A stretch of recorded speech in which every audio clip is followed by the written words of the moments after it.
Well, good evening and welcome to this Thursday edition of Church Without Boundaries. I'm not sure you won't be too surprised to know that I'm going to carry on with a nautical theme this evening. I find that there are so many stories, powerful stories, revealed about or revealing God's love for us and his power and authority over creation that we can find out from the sea and from the sailors who sailed on it. Sailors of old were superstitious, a bunch to say the least. Most of them were a hardened lot, but simply because life at sea was incredibly hard and very, very dangerous. Death was never far away, whether from disease, starvation, drowning, shipwreck, or being killed in action. Superstition was rife. You never whistled on board a ship because it was a sign you were whistling up the wind. Women on board were regarded as the ultimate of bad luck. Most sailors refused to set sail on a Friday, and you never ever set sail on Friday the 13th. The best day to leave harbour was a Sunday. It was considered an ill omen to change the name of a ship, just as it was to if you brought bananas on the boat, there was a likelihood that the ship would simply disappear forever. A lot of superstition. It's hard to say whether many of these sailors were Christian men or not. Many drank heavily, and the language on board ship could be blue at times, to say the least. Yet many seamen had a belief in God and a deep respect for him. They even had their own name for God, Providence, or often more affectionately known as Old Provy. Many an old sea shanty was about Old Provy. Providence is understood as being God's holy, wise and powerful governing and preserving of us all and our actions. I'm sure most of us have heard of the incredible story of Ernest Shackleton and his Antarctic exploration in his ship Endurance in 1914 to 1916. In 1914, just before the outbreak of World War I, Shackleton set out in Endurance from London on his third Antarctic voyage. He was planning to cross the Antarctic via the South Pole. In early 1915, Endurance became trapped in the sea ice off the South Pole and finally sank a few months later on the 21st of November 1915.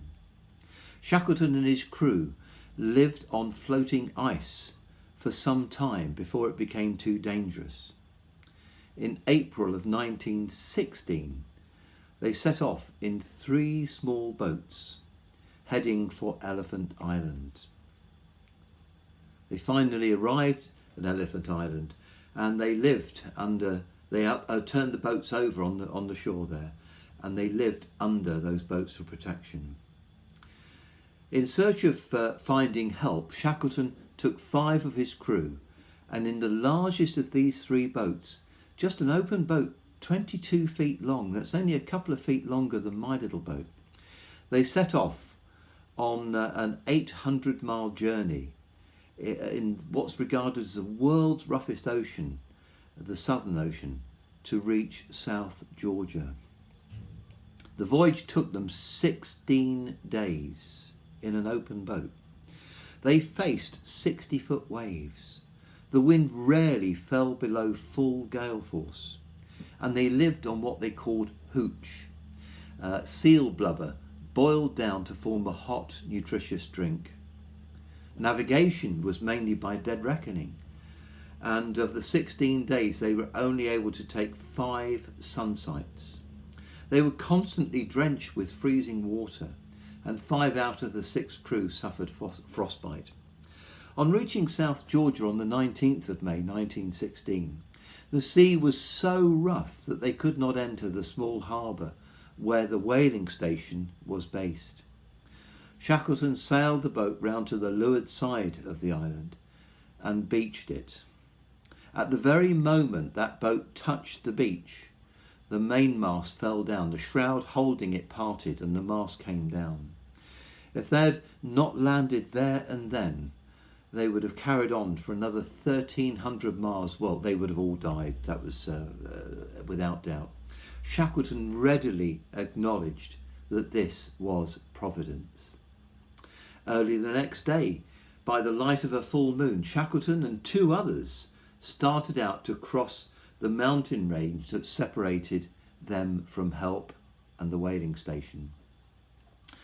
With no food, no sleep, or even a tent, they set off. They were crossing a mountain range that had never ever been crossed before. They had to retrace their steps many a time when the path came to a sudden end. For 36 hours they pressed on, until finally they walked into the whaling station, utterly exhausted. Perhaps one of the most remarkable events happened during these 36 hours. All 3 of these men repeatedly said that actually there was a 4th man with them. Old Provy walked and guided them every step of the way. Finally, on the 30th of August 1916, more than 2 years after Shackleton had set off from London, he reached Elephant Island and rescued every one of his crew. Not one of them died. This story fills me with great admiration for Shackleton and his crew for very many reasons. He was an amazing leader of his men. His navigation was simply beyond belief. He suffered, as all of them did, the most appalling conditions imaginable for 2 years. He displayed great fortitude and courage. Yet the most remarkable of all of his spiritual assessments of his struggles was this, and this is what he actually wrote. When I look back on those days, I have no doubt that Providence guided us, not only across the snowfields, but across the storm-strewn sea that separated Elephant Island from our landing place on South Georgia. I know that during our long and racking march of 36 hours over the unnamed mountains and glaciers of South Georgia, it seemed to me so often that we were 4, not 3.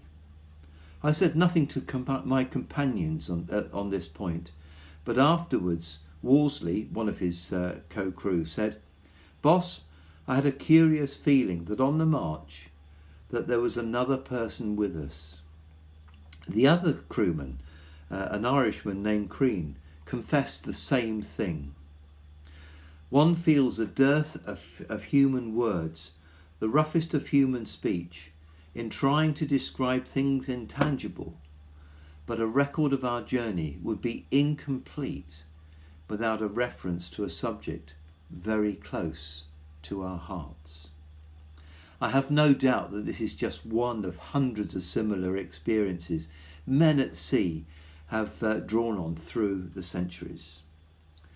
2 years ago, my brother's Malcolm, his grandson, set off with his new wife in a 36-foot yacht and sailed to New Zealand, just the 2 of them. They crossed the North Atlantic Ocean, went through the Panama Canal, then across the Pacific Ocean, logging some 15,000 miles. They're not Christians, but Malcolm is, and he prayed every day for them for that journey.